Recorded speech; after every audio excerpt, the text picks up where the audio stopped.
Lockdown ई पाठशाला रामगढ़ में मैं ममता कुमारी सी फिर से आप लोगों के सामने मिली हूँ। जो पिछले चैप्टर हमने शुरू किया था क्लास 10th के साइंस में चैप्टर 4 का कार्बन और इट्स कंपाउंड को हम लोगों ने शुरू किया हुआ था। तो बच्चों उसका अगला पार्ट हम लोग फिर लेकर के चलते हैं ताकि आप लोगों को उसका रिएक्शन समझ में आ जाए, क्या उसकी अभिक्रियाएँ होती हैं। तो बच्चों आपको याद होगा, थोड़ा पहले पिछले की बात हम लोग कर लें। आपको याद होगा ये कि कार्बन की प्रॉपर्टी क्या होती है।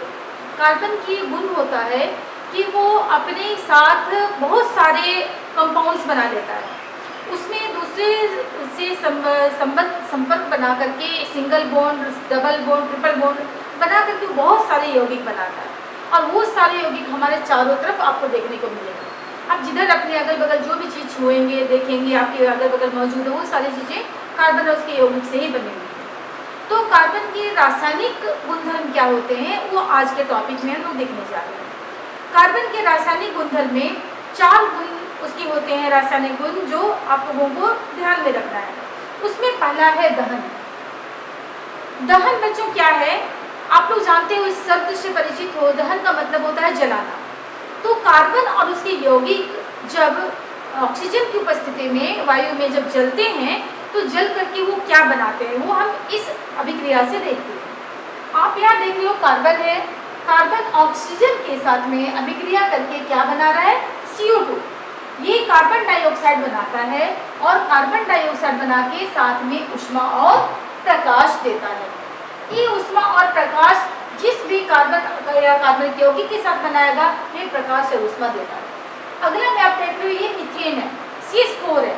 इससे आपको परिचित होंगे, आपको याद होगा कार्बन अपने साथ सिंगल बॉन्ड के साथ में 4 हाइड्रोजन के साथ में मीथेन बनाता है। ये मीथेन है CH4, ये आपके ध्यान में होने चाहिए, हमने इसकी चर्चा किया हुआ। ये मीथेन ऑक्सीजन के साथ में अभिक्रिया करके फिर से CO2 बना रहा है और साथ में H2O दे रहा है। H2O आप जानते हो जल है और इनके साथ वो ऊष्मा और प्रकाश उत्सर्जित करता है। अगला उदाहरण आप देख सकते हो, ये है अल्कोहल।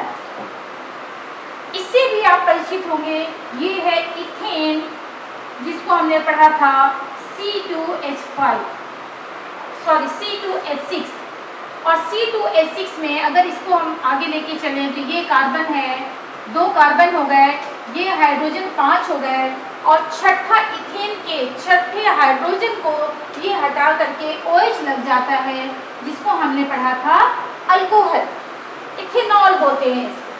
तो ये अल्कोहल क्या है, अल्कोहल से आप थोड़े परिचित होंगे। अल्कोहल आपने अगल बगल सुना होगा, ये लोग पीते हैं, पीने के जिससे नशा आता है उसको अल्कोहल कहते हैं, जिससे नशा आता है। और इसका मेडिसिन में भी यूज होता है, बहुत जगह अच्छे प्रयोग में भी ये आता है, लेकिन इसको लोग नशा के लिए भी प्रयोग करते हैं। तो ये अल्कोहल है जिसको इथेनॉल का नाम अल्कोहल दिया गया है। इस अल्कोहल के साथ में ऑक्सीजन अभिक्रिया करके फिर से दे रहा है CO2 और CO2 के साथ ये H2O देता है, साथ में प्रकाश और ऊष्मा उत्सर्जित करता है। तो आप ये समझ रहे हैं कि कार्बन और उसके यौगिक हैं वो ऑक्सीजन के साथ में अभिक्रिया करके CO2 देते हैं, H2O देते हैं, ऊष्मा और प्रकाश देते हैं। बच्चों ये बात आपको समझ में आ गई। अब आगे थोड़ा हम इस पर चर्चा कर लेते हैं कि आपने पढ़ा हुआ है, जो अभी आप देख रहे हो सिंगल बॉन्ड बना रहा है, एकल आबंध बना रहा है, इसमें हमने चर्चा किया था कि जब वो सिंगल बॉन्ड बनाता है इस तरीके से तो ये संतृप्त हाइड्रोकार्बन कहलाते हैं। जब कार्बन हाइड्रोजन के साथ में सिंगल आबंध बनाता है तो इसको संतृप्त कहते हैं। लेकिन जब ये डबल बॉन्ड बनाता है, इस तरीके से जब ये डबल बॉन्ड बनाता है, द्विआबंध बना रहा है, तो ये द्विआबंध हो या फिर ट्रिपल बॉन्ड हो, 3 आबंध हो, ये दोनों असंतृप्त हाइड्रोकार्बन कहलाते हैं। तो बच्चों ये आपको याद दिलाने का अर्थ ये है कि ये जब हाइड्रोकार्बन यहाँ रिएक्शन कर रहा है कार्बन के कंपाउंड के साथ में, तो उसमें जब ये संतृप्त और असंतृप्त हाइड्रोकार्बन के साथ में अभिक्रिया करता है तो संतृप्त यौगिक के साथ में, संतृप्त हाइड्रोकार्बन के साथ में ये स्वच्छ ज्वाला के साथ में दहन करता है। स्वच्छ ज्वाला किसको कहेंगे? स्वच्छ ज्वाला का मतलब हो गया बच्चों कि वो नीली ज्वाला के साथ जलता है, स्वच्छ ज्वाला। इसका मतलब है नीली ज्वाला के साथ में जल रहा है तो ये संतृप्त हाइड्रोकार्बन होते हैं। और संतृप्त हाइड्रोकार्बन, लेकिन ये भी संतृप्त हाइड्रोकार्बन में कभी कभी पीली या लाल ज्वाला के साथ जलते हैं। उसका कारण क्या है कि संतृप्त हाइड्रोकार्बन में भी जब पर्याप्त मात्रा में ऑक्सीजन ना मिले, उसको पर्याप्त मात्रा में वायु ना मिले, तब ये पीली और लाल ज्वाला के साथ में दहन करते हैं। लेकिन असंतृप्त जो है वो पीली और लाल ज्वाला के साथ में जलती है। कौन? ये होते हैं असंतृप्त। तो असंतृप्त आप समझ चुके हैं, जिसमें डबल बॉन्ड और ट्रिपल बॉन्ड, द्विआबंध और त्रिआबंध बनाते हैं, वे असंतृप्त में आते हैं। संतृप्त में हम सिंगल बॉन्ड वाले को लेके चलते हैं। तो ये जो दो हैं, ये इस तरह से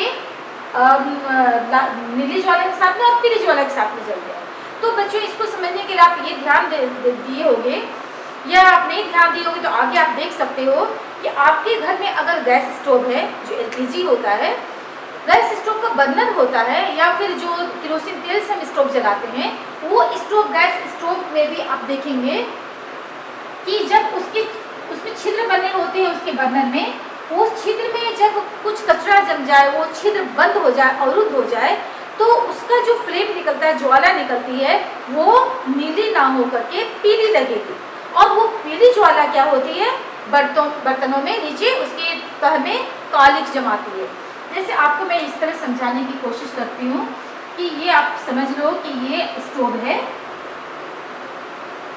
इस तरीके से आप स्टोव मान सकते हो। इसका ये बर्नर है, बर्नर के साथ में यहाँ पे ये छिद्र बने होते हैं, और इस साइड में आपने देखा होगा टंकी लगी होती है।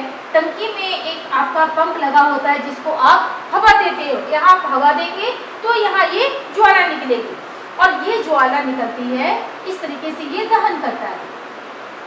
अगर इसको पर्याप्त ऑक्सीजन मिल रहा है, हवा मिल रहा है, आप यहाँ से दे रहे हो, और इसके छिद्र खुले हुए हैं, तो ये नीली ज्वाला के साथ में अच्छी ताप देगा, हीट ज़्यादा देगा। लेकिन अगर इसके पोर्स जो छिद्र हैं वो अवरुद्ध हैं, बंद हैं, उसको पर्याप्त ऑक्सीजन और हवा नहीं मिल रहा है, तो इससे निकलने वाली ज्वाला पीली होगी, और इसके ऊपर आप जो बर्तन रखेंगे, उस बर्तन के तह में नीचे पेंदी में उसके कालिख जमने लगेगा। इसको कजली निक्षेपण भी कहते हैं। लेकिन ये असंतृप्त में पीली ज्वाला ही हम लोग ज़्यादा देखने में आता है।